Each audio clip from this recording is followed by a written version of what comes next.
For 7 years, Caleb Morrison had spent Christmas alone in the mountain cabin his grandfather had built. At 39, he was the CEO of Morrison Technologies, a man whose business decisions affected thousands of employees across 3 continents. But on Christmas Eve, he left all of that behind and drove 4 hours to this small cabin in the woods, where no one knew his name and his phone barely got reception.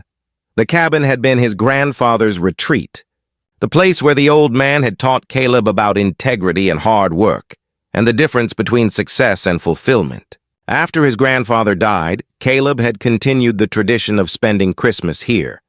Even as the rest of his family scattered and his personal life crumbled under the weight of his career. This year, like every year, Caleb sat by the fireplace on Christmas Eve, drinking scotch and watching snow fall past the windows. The cabin was warm and comfortable, stocked with food and firewood. He had books to read, music to listen to, and complete solitude. He was utterly, profoundly alone. His phone, propped on the mantel to catch the single bar of reception, had been silent all day. His parents were on a cruise somewhere in the Caribbean. His sister was with her in-laws. His few remaining friends had stopped inviting him to things after he'd canceled too many times due to work obligations. Even his assistant had only sent a brief text that morning. "Merry Christmas, Mr. Morrison." Caleb had built an empire, but he had no one to share it with. No wife, no children, no family traditions beyond this solitary retreat. He'd told himself for years that this was enough, that he preferred the quiet, that connection was overrated.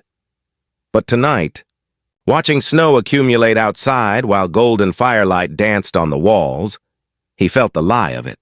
He was 40 next year, successful beyond measure, and so lonely it physically hurt. He was pouring his 3rd scotch when he heard it. A knock at the door. Caleb froze. In 7 years of Christmas stays, no one had ever knocked on this door. The cabin was a mile from the nearest neighbor, accessible only by a narrow forest road that most people avoided in winter. Who would be out here on Christmas Eve?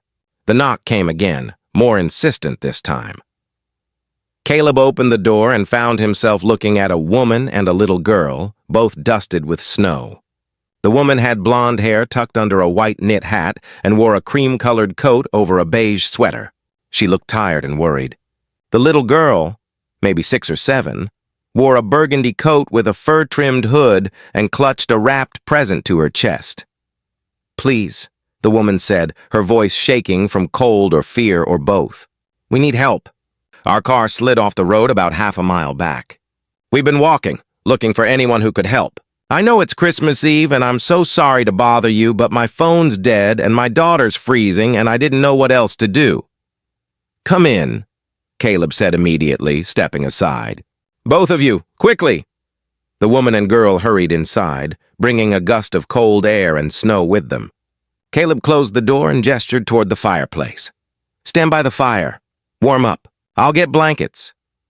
He grabbed 2 thick quilts from the bedroom and returned to find them standing exactly where he'd left them, as if afraid to move further into the space without permission. "Here," he said, wrapping the smaller quilt around the girl's shoulders. She was shivering, her nose red, her lips slightly blue. "What's your name?" "Sophie," she whispered. "Sophie, I'm Caleb, and you are—" He looked at the woman as he handed her the second quilt. Emily Carter. "Thank you so much. I can't believe we found you. There are no other houses with lights on, and I was starting to panic. You're lucky you found this place at all. The turnoff's easy to miss. Here, sit down." Caleb guided them to the sofa closest to the fire. "Let me make you something hot to drink. Coffee? Tea? Hot chocolate?" "Hot chocolate," Sophie said, her eyes lighting up despite her shivering. "Hot chocolate it is. And you, Emily?" "Tea would be wonderful. Thank you." Caleb went to the kitchen, his mind racing as he heated water and found cocoa mix. A woman and child stranded on Christmas Eve walking through a snowstorm. They could have frozen to death if they hadn't found the cabin. The thought made his chest tighten. He returned with steaming mugs, and the 3 of them sat in silence for a moment while Emily and Sophie warmed up. The girl sipped her hot chocolate carefully, leaving a whipped cream mustache that made her look younger than her years. "Tell me what happened," Caleb said gently.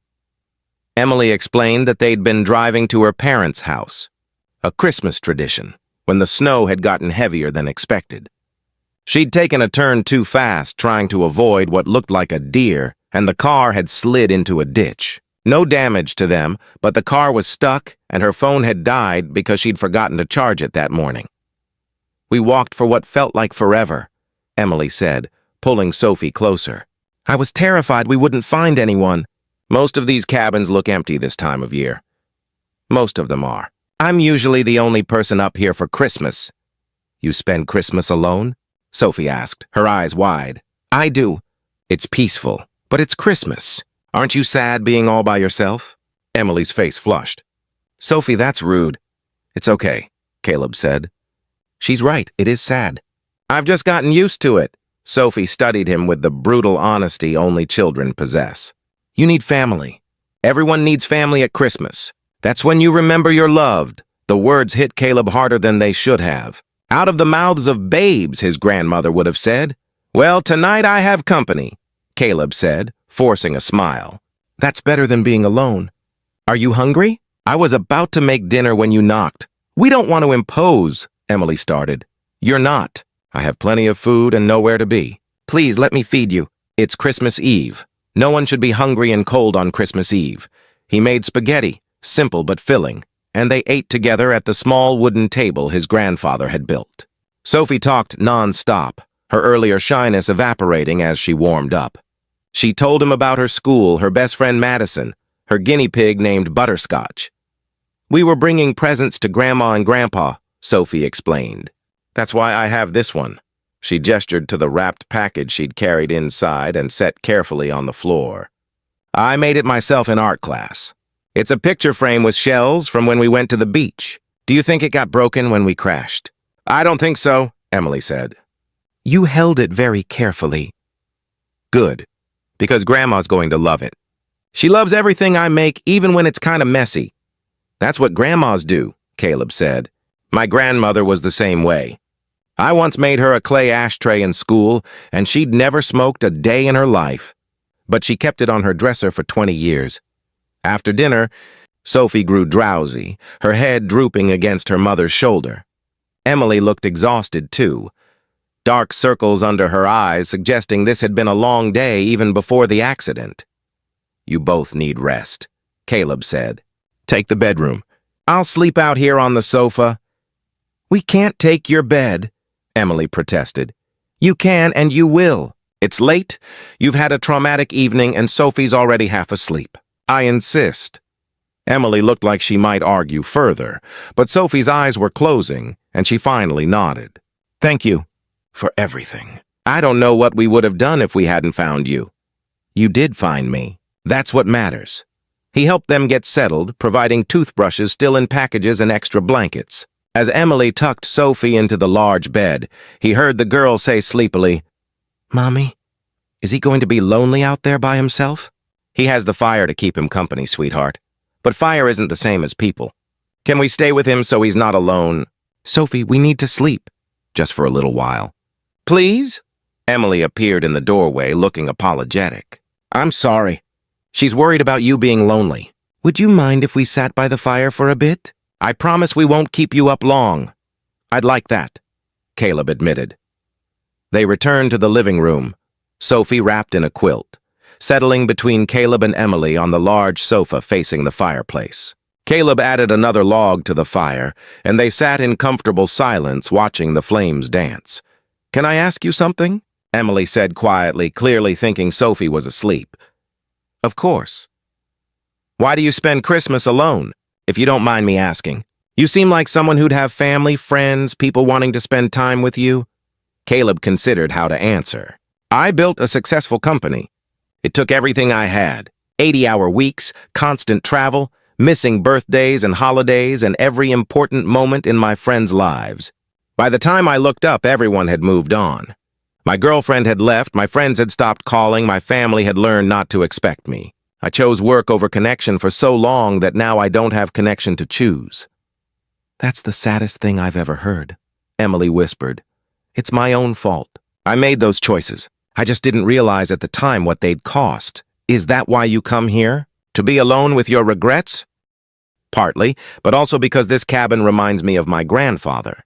He built it with his own hands. He taught me that success without purpose is just noise. I think I forgot that lesson somewhere along the way. Coming here is my way of remembering." Emily was quiet for a moment. "My husband died 3 years ago. Car accident, sudden and senseless. Sophie was 4. For the first 2 years, I was just surviving. Getting through each day, making sure Sophie was okay, trying to hold together a life that felt like it had shattered. This is the first Christmas I've felt ready to have traditions again. Ready to make new memories instead of just grieving old ones. I'm sorry about your husband. Thank you. He was a good man. A teacher, patient and kind. Sophie's so much like him. She sees the best in people, even when they can't see it in themselves. She asked if I was okay within 5 minutes of meeting me. That's a special gift. She has a good heart. Sometimes I worry it'll get broken by a world that doesn't value kindness enough. But then I remember that Ryan wouldn't want me to make her hard. He'd want her to stay soft, stay open, stay loving, even if it means she gets hurt sometimes." They talked for over an hour while Sophie slept between them. Emily told him about her work as a physical therapist, about helping people recover from injuries and surgeries, about the satisfaction of watching someone take their first steps after months of work. Caleb told her about his company, but also about his doubts, his loneliness, his growing realization that he'd built the wrong life. "It's not too late," Emily said gently. "You're what, late 30s? 39. 40 next month. That's young. You have time to build different things. Connection, community, relationships. They take work too, but different work. The kind that fills you up instead of emptying you out. I don't know if I remember how. Then learn. It's not too late, Caleb. I promise you it's not too late." Sophie stirred, opening her eyes. "Are you still sad?" she asked Caleb. "A little less than I was," he admitted. "Good. Mommy says sometimes people just need to know they're not alone. That's why we talk to each other and share stuff, so nobody has to be alone with their sad feelings. Your mom is very smart, I know. She's the best mom in the whole world." Emily's eyes filled with tears, and Caleb understood that Sophie's sweetness, her openness, her insistence that he not be alone was a gift Emily had given her. Despite loss and hardship, Emily had raised a child who believed in kindness, who saw loneliness and wanted to fix it, who understood at 6 years old that connection mattered most. They eventually returned to bed, but Caleb lay awake on the sofa, staring at the dying fire and thinking about the evening. These strangers had crashed into his solitary Christmas and shown him what he'd been missing. Not just company, but the warmth of caring about someone, of being seen by someone, of mattering to people beyond his business utility. Christmas morning arrived bright and clear, sun sparkling on fresh snow. Caleb made pancakes while Emily called her parents from his phone. Her father was already on his way with a tow truck to retrieve their car. "He'll be here in about an hour," Emily reported. "I'm so sorry we disrupted your Christmas." "You didn't disrupt it. You saved it. I've spent 7 Christmases alone in this cabin, and this is the first one that didn't feel empty." Sophie tugged on his sleeve. "We have presents in the car, but I want to give you something." She ran to the bedroom and returned with the wrapped frame she'd been carrying. "I made this for Grandma, but she'd want you to have it, because you need to remember that you're not alone anymore." "Sophie, I can't take your grandmother's present," Caleb protested. "Grandma gets presents all the time. You don't get any. Please take it." Emily nodded, wiping her eyes. "Take it. We'll make another one for my mom." Caleb unwrapped the package carefully. Inside was a simple frame decorated with shells and beach glass, surrounding a child's drawing. The drawing showed a house with smoke coming from the chimney, stick figures holding hands in front of it, and the words "Family is love" written in careful letters. "Sophie made the frame in art class," Emily explained. "But she drew the picture at home. That's supposed to be our family, me, Sophie, and Ryan, but now it can be your family, too. Because everyone needs family." Caleb couldn't speak. He pulled Sophie into a hug, this remarkable child who'd walked through a snowstorm and decided a lonely stranger needed love more than her grandmother needed another present. Emily's father arrived, and the car was towed from the ditch. Before they left, Emily hugged Caleb tight. "Thank you for saving us last night, for giving us shelter and food and kindness when we needed it most.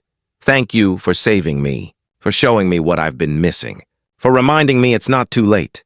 They exchanged phone numbers. Emily made Caleb promise to call, to not disappear back into his lonely life. Sophie made him promise to find family, to not spend next Christmas alone. After they left, Caleb sat in the silent cabin, holding Sophie's frame. He looked at the drawing of stick figures holding hands, at the careful letters spelling out "family is love," and made a decision. He called his sister. "Lauren, I'm sorry I've been absent. I'm sorry I chose work over you, over everyone. I want to change that. Can we talk?" He called his old college roommate. "Tom, I know it's been years. I know I've been a terrible friend. But I want to do better. Can we get coffee?" He called his assistant. "Margaret, after the holidays, I want to restructure my schedule. I need more time for life, not just work. Help me figure out how."